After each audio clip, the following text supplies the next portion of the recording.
માં પ્લીઝ મને એકલી છોડીને ના જાઓ, મને બહુ ડર લાગે છે. ખૂબ જ તાવમાં સળગતી આહનાએ જ્યારે પોતાની સાસુનો હાથ જોરથી પકડી લીધો ત્યારે આખા રૂમમાં એકદમ સન્નાટો છવાઈ ગયો. જે સાસુ તેને રોજ અનાથ અને ભિખારણ કહીને મેણા મારતી હતી, એમના ચહેરા પર આજે ચિંતા હતી અને આંખોમાંથી આંસુ વહી રહ્યા હતા. એવું તે શું થઈ ગયું હતું કે એક પથ્થરદિલ સાસુ અચાનક આમ રડવા લાગી અને પેલી બિચારી આહના અચાનક આટલી ગંભીર હાલતમાં કેવી રીતે પહોંચી ગઈ? વાતની શરૂઆત થાય છે એકદમ સીધી સાદી લાગતી છોકરી આહનાથી. એના જીવનમાં પોતાનું કહી શકાય એવું કોઈ નહોતું. જ્યારે તે સાવ નાની હતી ત્યારે જ એક કાર અકસ્માતમાં એણે પોતાના મમ્મી પપ્પાને હંમેશા માટે ગુમાવી દીધા હતા. આટલી મોટી દુનિયાની ભીડમાં એ સાવ એકલી પડી ગઈ હતી. કોઈ સગાવાલા તેને સાચવી નહીં. હોસ્ટેલના નાના ઓરડામાં એણે પોતાની જાતને મોટી કરી. દિવસ રાત મહેનત કરીને ભણી ગણીને એક સારી નોકરી મેળવી લીધી અને પોતાના પગભર થઈ. જ્યારે વેદાંતે તેને લગ્ન માટે પૂછ્યું ત્યારે આહનાના મનમાં કોઈ મોટા સપના નહોતા. તેને તો બસ એક પરિવાર જોઈતો હતો. તેને એમ હતું કે લગ્ન પછી મને એક સુંદર ઘર મળશે, એક પ્રેમાળ માં મળશે જે મારા માથા પર વહાલથી હાથ ફેરવશે. કોઈ તો હશે જે મારી રાહ જોતું હશે. વેદાંતે પોતાના ઘરમાં બધાની સામે બળવો કરીને આહના સાથે લગ્ન તો કરી લીધા, પણ એની મમ્મી માલિની બેનના મનમાં હવે નવી વહુ માટે જરાય જગ્યા નહોતી. માલિની બેન એક જૂની વિચારધારાવાળા સ્ત્રી હતા. તેમને વહુ તો એવી વહુ જોઈતી હતી જેના પિયરમાંથી વારે તહેવારે સોનાના દાગીના, મીઠાઈના ડબ્બા અને મોંઘા કપડાં આવતા હોય, જેથી તે આખા મહોલ્લાની સ્ત્રીઓ સામે પોતાનો વટ પાડી શકે. પણ આહના પાસે તો પિયરના નામે કોઈ હતું જ નહીં. લગ્નના થોડા જ દિવસોમાં આહનાની હાલત પોતાના જ ઘરમાં એક ભાડૂત જેવી થઈ ગઈ. રોજ સવાર પડે એટલે વહુ પ્રેમથી ચા બનાવીને સાસુના હાથમાં આપે, પણ માલિની બેન મોં બગાડીને કહેતા, ચામાં પતી ઓછી છે, તારા ઘરવાળાએ તને કંઈ કામકાજ શીખડાવ્યું જ નથી કે શું? ઓહ, હું તો ભૂલી જ ગઈ કે તારું તો કોઈ ઘર જ નથી, તો શીખવાડે કોણ? આ શબ્દો આહનાના કાળજા સોસરવા નીકળી જતા. છતાં પણ તે કંઈ બોલ્યા વગર ચૂપચાપ રસોડામાં જઈને ગેસ લૂછવાના બહાને પોતાના આંસુ લૂછી લેતી. વેદાંત આ બધું જોતો અને ગુસ્સામાં પોતાની મમ્મી સાથે લડવા જતો, પણ આહના તરત જ તેના હોઠ પર હાથ મૂકી દેતી. તે હંમેશા કહેતી, વેદાંત, હું આ ઘર તોડવા નથી આવી. દરેક માને પોતાના દીકરાના લગ્નને લઈને અમુક અરમાનો હોય છે, હું એ પૂરા નથી કરી શકતી.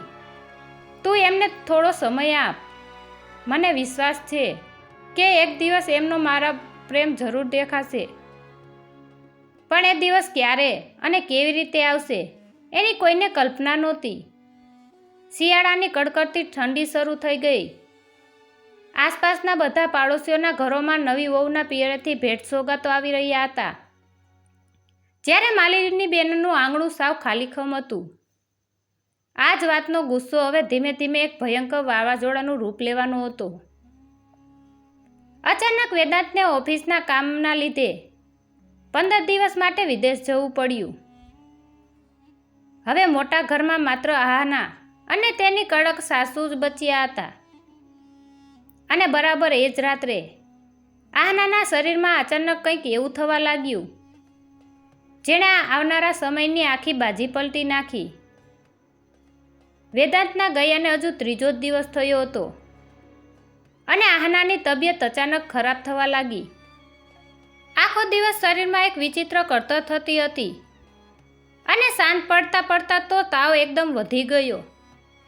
માથું ફાટી જતું હતું, એનાથી ઊભા પણ નહોતું થવાતું. તેણે માંડ માંડ ઓફિસમાં રજા માટે મેસેજ કર્યો અને પોતાના રૂમમાં પલંગ પર સૂઈ ગઈ. બહારથી માલિની બેનનો બડબડાટ ચાલુ થઈ ગયો હતો. જોયું, મારો દીકરો ઘરમાં નથી એટલે આ મહારાણીના નખરા ચાલુ થઈ ગયા. હવે કામથી બચવા માટે બીમારીનું નાટક કરશે. મારી પાસેથી નોકરાણીની જેમ કામ કરાવવું છે ને આને. પણ આહાનાની હાલત ખરેખર એટલી ખરાબ હતી કે એનાથી સામો જવાબ પણ નહોતો અપાતો. રાત પડતા તો તાવ 103 ડિગ્રીએ પહોંચી ગયો. આહાનાનું આખું શરીર ધ્રુજી રહ્યું હતું. સસરા પ્રકાશભાઈથી આના જોવાયું. તેઓ તરત જ મોહલ્લાના ડૉક્ટરને બોલાવી લાવ્યા. ડૉક્ટરે તપાસ કરી અને કહ્યું, લક્ષણો બરાબર નથી લાગતા. સવારે તરત જ બ્લડ ટેસ્ટ કરાવવો પડશે. બીજા દિવસે સવારે જ્યારે રિપોર્ટ આવ્યો ત્યારે પ્રકાશભાઈ હેપતાઈ ગયા. આહનાને ડેન્ગ્યુ થયો હતો અને પલ્સ પણ ખૂબ જ ઝડપથી ઘટી રહ્યા હતા. ડૉક્ટરે કડક શબ્દોમાં કહ્યું, જો પ્રકાશભાઈ, દર્દીને સખત આરામની જરૂર છે. એમને એકલા ન મૂકતા. પ્રવાહી ખોરાક સતત ચાલુ રાખજો. જરા પણ બેદરકારી કરી તો સીધા હોસ્પિટલના દાખલ કરવા પડશે. આ સાંભળીને માલિની બેનનો પારો 7મા આસમાને પહોંચી ગયો. આખા ઘરનું કામ કોણ કરશે? વેદાંત વિદેશમાં હતો અને ત્યાં રાત હતી એટલે એનો ફોન લાગતો નહોતો. પ્રકાશભાઈ ઉંમરલાયક હતા, બહારના કામ કરી શકે, પણ ઘરમાં દર્દીની સારવાર કરવી એમના બસની વાત નહોતી. છેવટે માલિની બેનને જ આહના માટે રસોડામાં જવું પડ્યું. ગેસ પર સૂપ ઉકળતો હતો અને સાથે સાથે માલિની બેનનો ગુસ્સો પણ. મારા જ નસીબમાં ફૂટેલા છે. ઘડપણમાં મારે આ છોકરીની સેવા કરવી પડે છે. બીજા બધાની વહુઓ બીમાર પડે તો સીધી પિયર ભેગી થઈ જાય. એમના મા બાપ જ એમની ચાકરી કરે, પણ અહીં તો આનું કોઈ ઠેકાણું જ નથી. આ વગર પિયરની મારા જ ગળે પડી ગઈ છે. તેઓ બકબક કરતા કરતા સૂપનો વાટકો લઈને આહનાના રૂમમાં ગયા. આહનાની હાલત જોઈને કોઈને પણ દયા આવી જાય એવી હતી. એનો ચહેરો એકદમ પીળો પડી ગયો હતો. હોઠ સાવ સુકાઈ ગયા હતા અને આખું શરીર તાવથી ભઠ્ઠીની જેમ સળગતું હતું. તેની આંખો અડધી ખુલી અને તાવની ઘેનમાં એ કંઈક ધીમા અવાજે બબડી રહી હતી. માલિની બેને અણગમા સાથે સૂપનો વાટકો ટેબલ પર પછાડ્યો. ઊભી થા અને આ સૂપ પી લે. મારે ઘરમાં બીજા પણ બહુ કામ છે. આહનાએ મહા મહેનતે આંખો ખોલી. તેનામાં એટલી પણ તાકાત નહોતી કે એ જાતે બેઠી થઈ શકે. માલિની બેને પરાણે તેને ટેકો આપીને બેસાડવી પડી અને પોતાના હાથે સૂપ પીવડાવવો પડ્યો. જેવો સૂપ પૂરો થયો અને માલિની બેન ઊભા થવા ગયા, અચાનક આહનાએ પોતાના ધ્રુજતા ગરમ હાથોથી માલિની બેનનું કાંડું પકડી લીધું. માલિની બેન એકદમ ઝબકી ગયા. માં, પ્લીઝ મને એકલી છોડીને ના જાઓ. આહનાનો અવાજ એટલો ધીમો અને કરુણ હતો કે પથ્થર પર પીગળી જાય. અરે છોડ, આ શું કરે છે? માલિની બેને પોતાનો હાથ છોડાવવાની કોશિશ કરી. માથું બહુ દુખે છે માં, મને બહુ ડર લાગે છે. એકલા બધા કહે છે કે મારું કોઈ નથી. માં, શું ખરેખર મારું કોઈ નથી? આના નાના બાળકની જેમ ડૂસકા ભરીને રડવા લાગી. તેણે માલિની બેનનો હાથ પોતાના ગરમ માથા પર મૂકી દીધો. તમે મારી પાસે નહીં બેસો? પ્લીઝ મારા માથા પર હાથ ફેરવો ને. મને તમારી બહુ યાદ આવતી હતી. માં, માલિની બેન સ્તબ્ધ થઈ ગયા.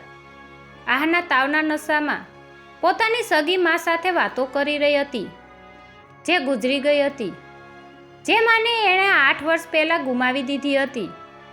આજે આ બીમારીમાં એના જ મનની ખાલીપો બહાર આવી રહ્યો હતો. એના એક એક શબ્દમાં એક અનાથ બાળકીની એવી તડપ હતી જે સાંભળીને ગમે તેવા કઠોળ માણસનું હૃદય પણ દ્રવી ઉઠે. માલિની બેનનો હાથ આહનાના સળગતા માથા પર જ રહી ગયો. તેમના મનમાં વર્ષોની જમા થયેલો સામાજિક દેખાડો અને શુકનના કવરનો મોહ ક્યાંક ઓગળી રહ્યો હતો. એક માં પછી ભલે એ કેટલી પણ કઠોર કેમ ન હોય, જ્યારે કોઈ બાળકીને આટલી વેદનામાં પોતાની માને પોકારતી જુએ, ત્યારે એની અંદરની મમતા જાગ્યા વગર રહે જ નહીં.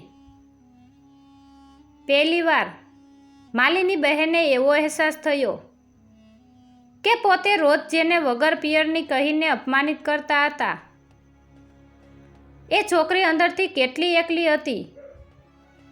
માલીની બેનના ગળામાં ડૂમો ભરાઈ ગયો. જે છોકરીને તેમણે ક્યારેય પોતાની નહોતી માની, એ આજે તાવના ઘેનમાં એમનામાં જ પોતાની સગી માને શોધી રહી હતી. એમણે આહનાના હાથમાંથી પોતાનો હાથ ન છોડાવ્યો. બસ ત્યાં જ પલંગ પાસે બેસી રહ્યા અને બહુ જ હળવા હાથે આહનાના વાળમાં આંગળીઓ ફેરવતા રહ્યા. કોઈ નથી જતું બેટા, હું અહીં જ છું. માલીની બેનના મોંમાંથી પહેલીવાર આહના માટે બેટા શબ્દ નીકળ્યો હતો. આવનારા 3 દિવસ સુધી આ ઘરમાં જે કંઈ પણ થયું એ જોઈને પ્રકાશભાઈ પણ આશ્ચર્યમાં પડી ગયા. આ એમના માટે કોઈ ચમત્કારથી કમ નહોતું. માલીની બેને ઘરના બધા કામ પડતા મૂક્યા. તેઓ દિવસ રાત આહનાના ઓશીકે બેસી રહેતા. ક્યારેક એના માટે ગરમા ગરમ ખીચડી કે દલિયા બનાવતા, તો ક્યારેક તાવ ઉતારવા એના કપાળ પર ઠંડા પાણીના પોતા મૂકતા. રાત્રે જ્યારે આહના દર્દથી કણસતી, ત્યારે આ કડક સાસુ ચૂપચાપ એના પગ દબાવવા લાગતા. ચોથા દિવસે માલીની બેન રસોડામાં આહના માટે ખીચડી બનાવતા હતા. ત્યાં જ દરવાજાની ઘંટડી વાગી. દરવાજો ખોલ્યો તો સામે એમની નાની બેન ઊભી હતી. આ એ જ માસી હતા જેમણે દિવાળી પર આહનાને મેણા માર્યા હતા. અંદર આવતા જ માસી બોલ્યા, અરે મોટી બેન, આ કેવી હાલત કરી નાખી છે તે તારી. વાળ વિખરાયેલા છે અને ચહેરા પર આટલો બધો થાક સ્પષ્ટ દેખાય છે. માલીની બેને ધીમા અને થાકેલા અવાજે કહ્યું, આહનાને બહુ ભારે ડેન્ગ્યુ થઈ ગયો છે. એનાથી પથારીમાંથી ઊભું પણ નથી થવાતું. વેદાંત અહીં છે નહીં, એટલે હું જ એની દેખરેખ રાખું છું. આ સાંભળતા જ માસીએ મોં બગાડ્યું, જાણે કોઈ ખરાબ વસ્તુ જોઈ લીધી હોય. અરે બેન, તું પણ સાવ ગાંડી જ છો. જેની કોઈ ઓકાત જ નથી, એના માટે તું શું કામ તારો જીવ બાળે છે? જો આ ઘરમાં કોઈ સારા પિયરવાળી વહુ હોત, તો અત્યારે સુધીમાં એ પોતાના પિયર જતી રહી હોત. એના મા બાપ એની સેવા કરત ને તને આરામ મળત. આ છોકરીનું તો કોઈ પિયર જ નથી ને. મારું માન અને આને કોઈ સરકારી દવાખાનામાં મૂકી આવ અને કોઈ નસ રાખી લે. તું સકામ આના મળમૂત્ર સાફ કરે છે. આ તો તારા માટે એક બોજ જ છે ને. આ સાંભળીને માલીની બેનના હાથમાં પકડેલો ચમચો ત્યાં જ અટકી ગયો.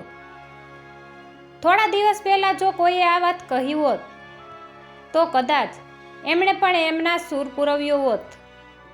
પણ આજે એમના અંદર એક વિચિત્ર આગ ભભૂકી ઉઠી.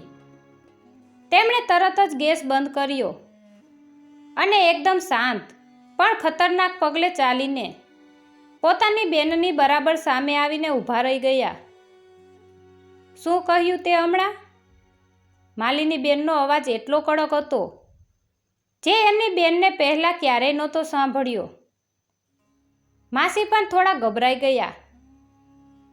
ઓકાત, બોજ, ખબરદાર જો આજ પછી મારી દીકરીને ક્યારે અનાથ કે વગર પિયરની કહી છે તો. માલીની બેનની આંખો ગુસ્સાથી લાલ થઈ ગઈ હતી. માસી તો ફાટી આંખે જોઈ જ રહ્યા. મોટી બેન, તારું મગજ તો ઠેકાણે છે ને? હું તો તારા ભલાની વાત કરતી હતી. મારું મગજ તો હવે જ ઠેકાણે આવ્યું છે.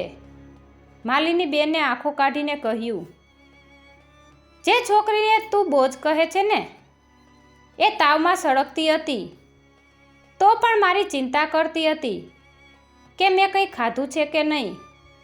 એ અનાજ જરૂર છે, પણ એમનામાં તારા પેલા પૈસાવાળા અને દેખાડાવાળા સગાઓ કરતાં 1000 ગણી વધારે ઇન્સાનિયત છે.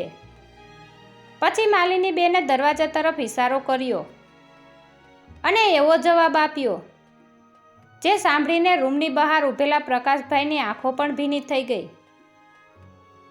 માલિની બેને દરવાજા તરફ આંગળી ચીંધીને અવાજમાં સહેજ પણ ખચકાટ વિના કહ્યું, જા જઈને તારી પેલી કીટી પાટીવાળી બહેનપણીઓ અને સગાઓને કહી દેજે કે મારી વહુ વગર પિયરની નથી.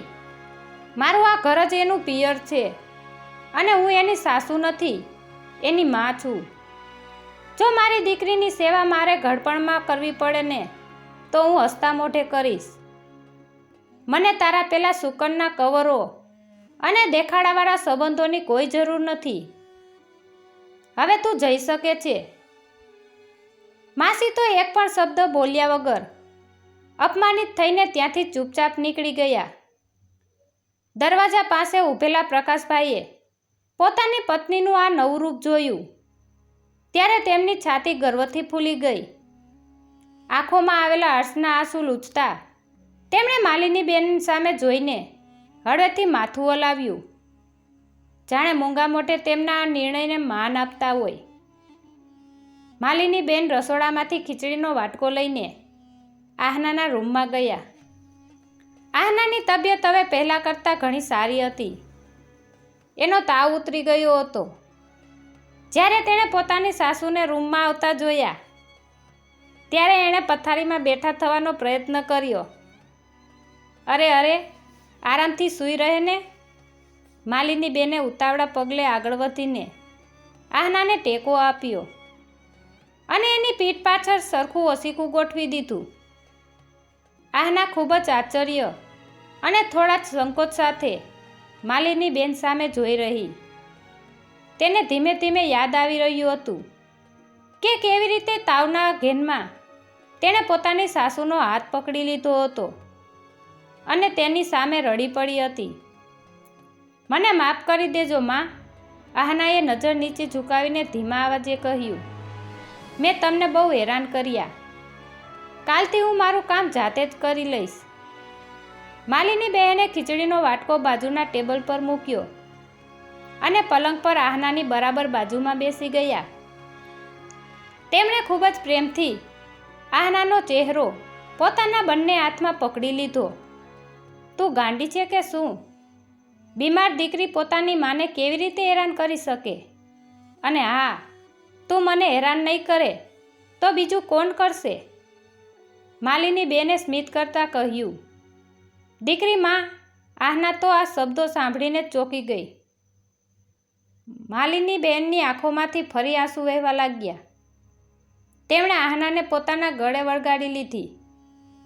મને માફ કરી દે બેટા, મારી બહુ મોટી ભૂલ થઈ ગઈ. હું સમાજના દેખાડા અને લાલચમાં એટલી આંધળી થઈ ગઈ હતી કે તારો પ્રેમ, તારી ભલાઈ અને તારી અંદરની એ એકલતાને હું ક્યારેય સમજી ન શકી. મને એમ હતું કે પિયર તો એને જ કહેવાય જ્યાંથી દિવાળી પર મોટી ભેટ આવતી હોય, પણ ના, પિયર તો એ હોય છે જ્યાં દીકરી કોઈ પણ ડર વગર પોતાના હકથી બીમાર પડી શકે અને એને ખબર હોય કે એની માં એના ઓશિકે ઊભી છે. આનાથી હવે રહેવાયું નહીં. એ ધ્રુસકે ને ધ્રુસકે રડી પડી. આ એ આંસુ હતા જે તેણે છેલ્લા 8 વર્ષથી પોતાની અંદર દબાવી રાખ્યા હતા. તેણે માલિની બેનને કસીને પકડી લીધા, જાણે વર્ષો પછી પોતાની ખોવાયેલી દુનિયા પાછી મળી ગઈ હોય. રડ નહીં મારી દીકરી, માલિની બેને પોતાના સાડીના પાલોથી આહનાના આંસુ લૂછ્યા. આજ પછી તારે ક્યારેય એવું વિચારવાની જરૂર નથી કે તારું કોઈ નથી. આ ઘર હવે તારું સાસરું નથી, તારું પિયર છે. અને એક માં પોતાની દીકરીને કોઈના પણ મેળા ક્યારેય સાંભળવા નહીં દે, એ મારું વચન છે. આહનાને એવું લાગી રહ્યું હતું કે જાણે આખી દુનિયાની સંપત્તિ એને મળી ગઈ હોય. જે પરિવાર માટે તે તરસતી રહી હતી એ આજે એની સામે હતો. 15 દિવસ પૂરા થયા અને વેદાંત વેદાંત પોતાનું કામ પતાવીને જર્મનીથી પાછો ફર્યો. એરપોર્ટ પર ઉતરીને જેવો એણે પોતાનો મોબાઈલ ચાલુ કર્યો કે તરત જ પપ્પાનો મેસેજ આવ્યો. મેસેજ વાંચીને વેદાંતના તો હોશ જ ઉડી ગયા. પપ્પાએ લખ્યું હતું કે આહનાને બહુ ભારે ડેન્ગ્યુ થઈ ગયો હતો અને એ પથારીવશ હતી. આ વાંચીને વેદાંતનું હૃદય જોર જોરથી ધડકવા લાગ્યું. એને પોતાની મમ્મીનો સ્વભાવ બહુ સારી રીતે ખબર હતો. એના મનમાં જાત જાતના ખરાબ વિચારો આવવા લાગ્યા. મારી મમ્મીએ તો આહનાને પાણીનો ગ્લાસ પણ નહીં આપ્યો હોય. મારી બિચારી આહના આ બીમારીમાં કેટલી હેરાન થતી હશે. એને કેટલું દુઃખ થતું હશે કે મારું અહીં કોઈ નથી. આવું વિચારતા વિચારતા વેદાંતની આંખો ભીની થઈ ગઈ.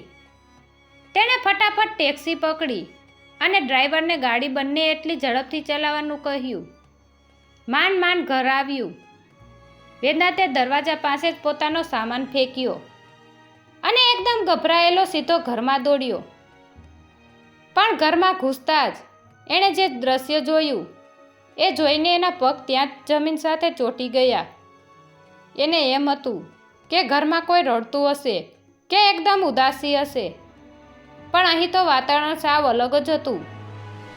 ડ્રોઈંગ રૂમમાંથી જોર જોરથી હસવાનો અવાજ આવતો હતો. સોફા પર આહના આરામથી બેઠી હતી. બીમારીના લીધે એનો ચહેરો થોડો નબળો ચોક્કસ લાગતો હતો, પણ એની આંખોમાં આજે એક અજબની ખુશી અને ચમક હતી. અને સૌથી મોટો આંચકો તો એ હતો કે માલિનીબેન, જે ક્યારે આહનની સામે સરખું જોવા પણ પસંદ ન કરતા, એ અત્યારે નીચે જમીન પર બેઠા હતા. એમના હાથમાં એક વાટકી હતી અને તેઓ આહનાના પગમાં સરસિયાના તેલની માલિશ કરી રહ્યા હતા. માં, થોડી જોરથી માલિશ કરો ને. હજુ પણ મારા પગમાં બહુ કળતર થાય છે. આહના એકદમ લાડકી દીકરીની જેમ નખરા કરતા બોલી. અરે, મારા હાથમાં હવે કેટલી તાકાત બચી છે. કરું તો શું કર ડાકણ, તું તો બીમાર પડીને સાવ વધારે નખરાળી થઈ ગઈ છે. માલિની બેન ખોટો ગુસ્સો બતાવતા ખડખડાટ હસી પડ્યા. વેદાંતને તો પોતાની આંખો પર વિશ્વાસ જ નહોતો. એને એવું લાગતું કે કાં તો એ ઉતાવળમાં ભૂલથી કોઈ પાડોશીના ઘરમાં ઘૂસી ગયો છે, અથવા તો હજુ વિમાનમાં બેઠો બેઠો સપનું જોઈ રહ્યો છે. ત્યાં જ આહનાની નજર દરવાજા પાસે ભૂત બનીને ઊભેલા વેદાંત પર પડી. એ એકદમ ખુશ થઈ ગઈ. અરે વેદાંત, તું આવી ગયો. જોને મારી માં મારી કોઈ વાત જ નથી સાંભળતી. માલિની બેન પર પાછળ ફર્યા અને પોતાના દીકરાના આશ્ચર્યચકિત અને ખુલ્લા રહી ગયેલા મોઢાને જોઈને હસવા લાગ્યા. રૂમના ખૂણામાં ઊભા ઊભા પ્રકાશભાઈ પણ આ બધું જોઈને મલકાતા હતા. વેદાંતની આંખોમાં હરખના આંસુ આવી ગયા. જે ડરથી એ દોડતો આવ્યો હતો, એ ડર ક્યાંય ગાયબ થઈ ગયો હતો. પણ એના મનમાં હજુ એક મોટો સવાલ ઘૂમી રહ્યો હતો. વેદાંતને હજુ પણ સમજાતું નહોતું કે આ જાદુ થયો કેવી રીતે. આ ઘરમાં મારી ગેરહાજરીમાં એવું તે શું બની ગયું કે એક પથ્થરદિલ સાસુ એકદમ પ્રેમાળ માં બની ગઈ. વેદાંત હજુ પણ દરવાજા પાસે ઊભો જ હતો. એના ચહેરા પર ખુશી, નવાઈ અને થોડી મૂંઝવણ સ્પષ્ટ દેખાતી હતી. એણે પોતાની બેગ એક બાજુ મૂકી અને સીધો જઈને સોફા પાસે નીચે જમીન પર બેસી ગયો. એણે પોતાની મમ્મી અને આહના બંનેના હાથ પકડી લીધા. આ બધું, આ જાદુ કેવી રીતે થયો? હું તો વિદેશમાં સાવ ડરી જ ગયો હતો, પણ અહીં આવીને જોઉં છું તો મારી મમ્મી સાસુ મટીને માં બની ગઈ છે. વેદાંતનો અવાજ ગળે ડૂમો ભરાઈ જવાને કારણે થોડો ભારે થઈ ગયો હતો. એની આંખોમાંથી પણ હરખના આંસુ છલકાવા લાગ્યા હતા. પ્રકાશભાઈ ધીમા પગલે ચાલતા આગળ આવ્યા.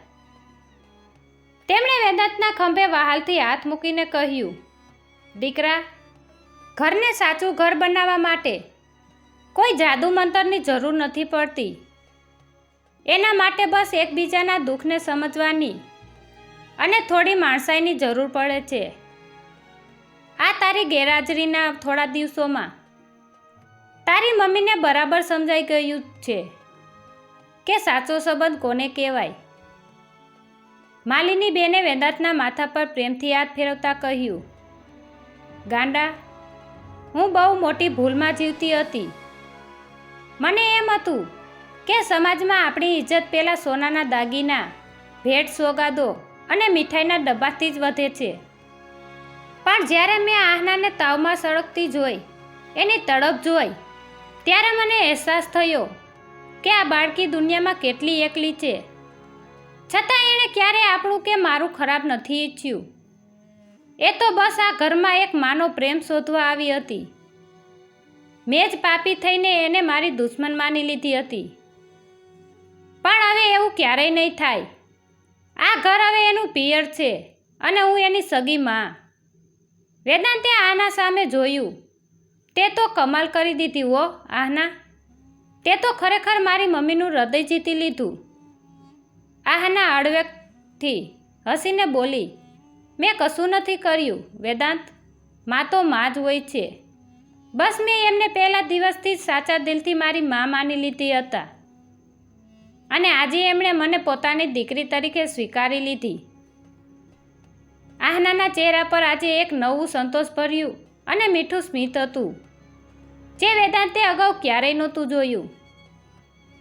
એની આ ભયંકર બીમારીએ એને જરાય નબળી નહોતી પાડી, પણ ઉલટાનું એને જિંદગીની સૌથી મોટી તાકાત આપી દીધી હતી.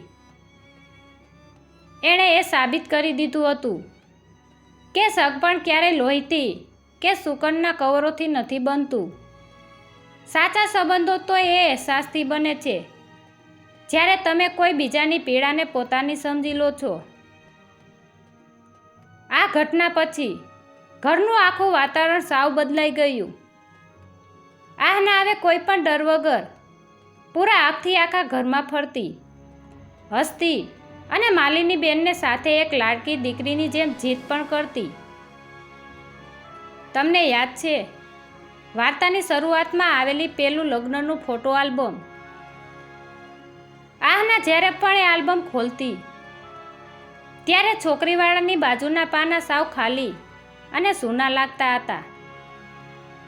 ત્યાં માત્ર એના ઓફિસના 2-4 મિત્રો જ દેખાતા હતા.